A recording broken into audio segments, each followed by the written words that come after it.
Hello friends, after login, you'll be redirected to the dashboard. Here you can see all your projects. Now let's say if you want to create a project under SAML 2.0, you just need to click on SAML 2.0 and create project section.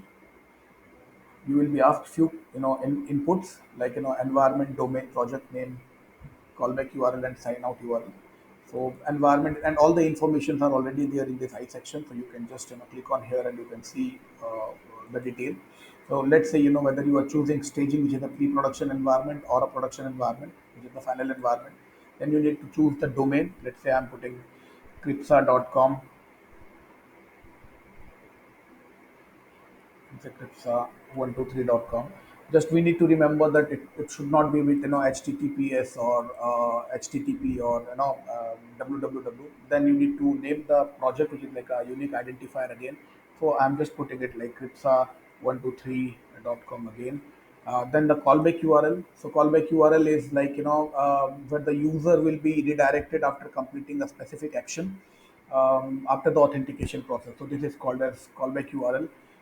So I have already put in this callback URL. Similarly, you just need to put sign out URL. So sign out URL refers to the web address where user will be redirected after they have logged out of the application. So let's say it's cripsa.com. The only thing that you need to remember is it should start with HTTPS and just click on the create project section.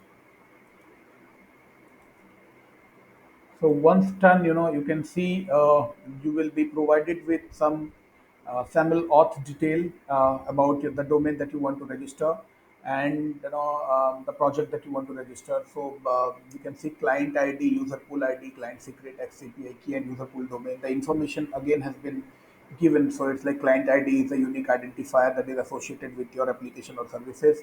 Then user pool ID is a unique identifier for Amazon Cognito user pool. Client secret is a confidential value generated by Cripsa during the integration process. And then X API key that provides secure access to Cripsa's API and user pool domain. The user pool domain is associated with an Amazon Cognito user pool. And apart from that, ACS stands for Assertion Consumer Services, where a user tries to log into the service that provided, that supports SAML based authentication. So it's like where it's mentioned, it's the place where the identity provider sends SAML assertion after user has successfully authenticated. And SP identity is like the identity of the service provider.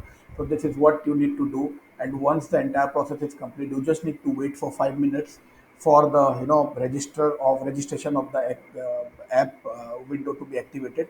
So once that is activated, you just need to provide few other information and the project creation of your is successful. So this is how you need to create a project in SAML 2.0. Thank you.